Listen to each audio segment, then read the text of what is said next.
अनुमोदन करने वाला, शिव का स्मरण करने वाला है।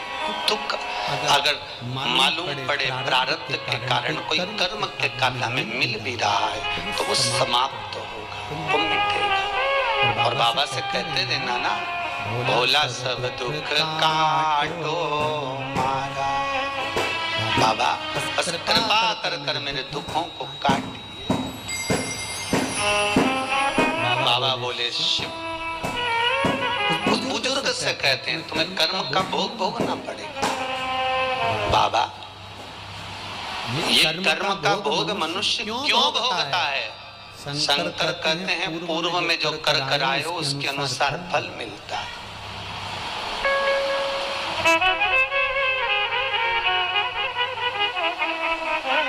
अभी 2 दिन पहले की कथा याद करो। कथा में कहा था खूब भगवान ने धन दे दिया, जिसके घर में 10-10 नौकर लगे और घर का मालिक इतना चड्डा पहनकर, टी-शर्ट पहनकर कुत्ते को चींची करा रहा। कथा में कहा था कि नहीं कहा था? तो किसी ने प्रश्न किया था, गुरुदेव इनके घर में 10-10 नौकर लगे, इनके घर के बच्चों को तो नौकरानियां पाल रही, दासियां पाल रही, और सेठ जी अच्छा चड्डा पहन के, टी-शर्ट पहन के कुत्ते को चींची करा रहा। तो ये कहीं लिखा है? गरुड़ पुराण खाकर देखो ना, ये भी कर्म का भोग है कि तेरे घर में 10 नौकर काम कर रहे हैं और कुत्ते को चींची मॉर्निंग वॉक में तू करा रहा।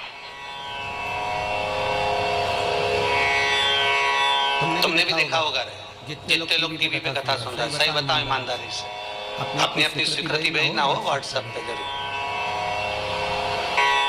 देखा होगा कि नहीं देखा? सुबह सुबह लोग कुत्ता इतनी शान से घुमाए, कुत्ता इधर जाए तो वही, कुत्ता उधर जाए तो वो होता है। हमें ये समझ में नहीं आया कि ये कुत्ते को घुमा रहा है कि कुत्ता इसे घुमा, तो इधर जाए उधर, उधर जाए उधर, उधर कहा। इसलिए निवेदन मत बुरे कर्म कर बंदे, वरना पछताएगा। भगवान की आंखों से तो बच नहीं पाएगा, तो बच नहीं पाएगा।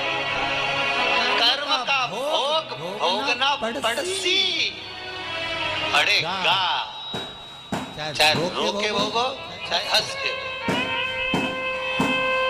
निवेदन है खूब बढ़िया चकाचक खाओ पियो मौज करो, जिंदगी अलमस्त जियो। कितनी भी जिंदगी में दुख आए रोना नहीं, सुखी रहना, मुस्कुराते रहो, क्योंकि आखिरी में जो फोटो टंगेगा वो तो मुस्कुराने वाला ही टंगेगा।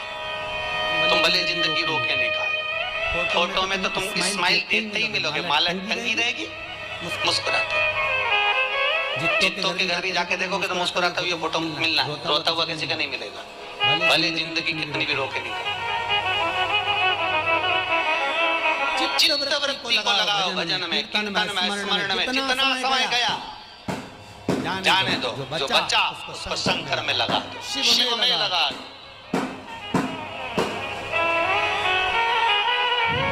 महाराज कर्म का भोग भोगना है, गति प्रारब्ध की। दूसरी जो प्रारब्ध की गति है उसको कहा तीव्र प्रारब्ध। इसके भोग को अगर तुम भोग रहे हो, दुख आया है तो संत सदगुरु की शरण में जाकर कहो, दुख मिटेगा। तीसरा है तीव्रतम प्रारब्ध। इस प्रारब्ध में अगर बहुत ज्यादा दुख आ गया तो कुछ ना करिए, एक काम करो, एकांत में बैठकर शिव का स्मरण करिए, शंकर का भजन।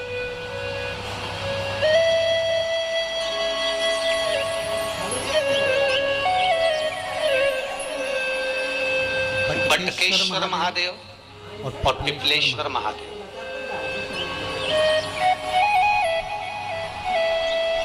पिपलेश्वर महादेव जिस जगह पर दधीची ऋषि की धर्मपत्नी सुवार्च के सम्मुख में दधीची ऋषि के प्राण देवता ले लेते हैं, अस्थियों का कंगाल हो जाते हैं दधीची बाबा। उनकी धर्म पत्नी रोती हुई अपने पेट पर पत्थर मारती है गर्भ को नष्ट करने के लिए। वहां शंकर भगवान प्रकट होते हैं पीपल के पेड़ के नीचे। शिव जी का नाम पिपलेश्वर महादेव हुआ। जो बालक पीपल के पेड़ के नीचे जन्मा उसका नाम पिपलाद हुआ।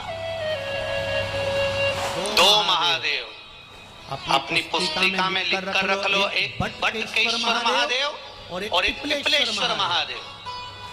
अदालत में कोई कार्रवाई चल रही है, अदालत में कोई केस चल रहा है, अदालत में कोई बात चल रही है, नहीं जीत मिल रही, नहीं विजय मिल रही, हार गए पेशियां लगा लगा कर। एक बार बड़ के पेड़ के नीचे बालू मिट्टी का शिवलिंग बनाकर उसकी पूजन करो। पूजन अर्चना कर कर दही 3 चम्मच नाम लेकर चढ़ाओ जिसके साथ केस चल रहा है, और 3 चम्मच दही चढ़ाकर उस दही को उठा लो और रुमाल पर उसके छापे लगा लो, सफेद रुमाल पर। भगवान शंकर की पूजा अर्चना कर कर जल में विसर्जन कर दो बटकेश्वर महादेव का नाम लेकर, और उस रुमाल को घड़ी बनाकर रख लो। अगली पेशी जब हो उसको साथ लेकर जाओ, केस जल्दी निपटेगा, विजय प्राप्त होगी। मात्र 3 सोमवार करिए बटकेश्वर का स्मरण। उसी तरह पिपलेश्वर महादेव कितनी भी बड़ी जिंदगी में रोग हो, चाहे कैंसर जैसा हो, लीवर हो, किडनी हो, कितना भी बड़ा रोग हो, भगवान पिपलेश्वर महादेव का स्मरण करिए। पीपल के पेड़ के नीचे शंकर भगवान के शिवलिंग का निर्माण कर कर उसकी पूजन अर्चना करिए, उस पर शहद चढ़ाइए। पीपल का वृक्ष, आंवले का वृक्ष, शमी का वृक्ष, बेलपत्र का वृक्ष, ये औषधि पूर्ण है महाराज। डॉक्टर ने कह दिया डायलिसिस कराना जरूरी है, तो एक बार इस शिव महापुराण का उपाय जरूर करना। डायलिसिस कराने से पहले 5 छोटे छोटे पीपल के पत्ते लेना, शंकर जी का शिवलिंग का निर्माण पीपल के पेड़ के नीचे करना, मट्टी का पार्थिव शिवलिंग निर्माण कर कर उसकी पूजन कर कर बेलपत्री 5 चढ़ाकर 5 पीपल के पत्ते 5 शमी के पत्ते शंकर पर चढ़ा देना। आरती पूजन करना, शमी का पत्ता बेलपत्र छोड़कर 5 पीपल के पत्ते उठा लेना। जिस व्यक्ति को डायलिसिस का बोला है उस व्यक्ति को 5 पत्ते पीस कर छान कर पिला देना। 3 दिन बाद फिर जाकर डॉक्टर को चेक करवाना, डॉक्टर डायलिसिस का मना कर देगा, लीवर किडनी अपना काम करना प्रारंभ कर देगा। पिपलेश्वर महादेव की पूजन, पीपल के पत्ते की औषधि जीवन का सुख दे जाती है। कोई पिपलेश्वर महादेव सहज नहीं है महाराज। कितना विचित्र वर्णन है, प्रैक्टिकल जरूर करना। सीवर वाला महाराज कोई झूठ तो नहीं बोल रहा, और व्हाट्सएप पे लिखकर भी भेजना करा कि नहीं करा, क्योंकि शिव महापुराण की लेखनी है। वेद व्यास जी महाराज वर्णन करे, गलत नहीं कर सकते। किसी को बहुत खून निकल रहा है, बहुत एक्सीडेंट हो गया, खून पर खून निकल रहा है, उसको अगर होश है और वो होश में है तो 5 पीपल के पत्ते किसी भी वृक्ष को तोड़कर पिपलेश्वर महादेव का नाम लेकर उसको खिला दो चबा कर, उसी समय खून निकलना बंद हो जाए। रक्तबंध पिपलेश्वर महादेव का मात्र स्मरण ही सुख दे जाता है, आनंद की अनुभूति करा देता है। मात्र पिपलेश्वर महादेव।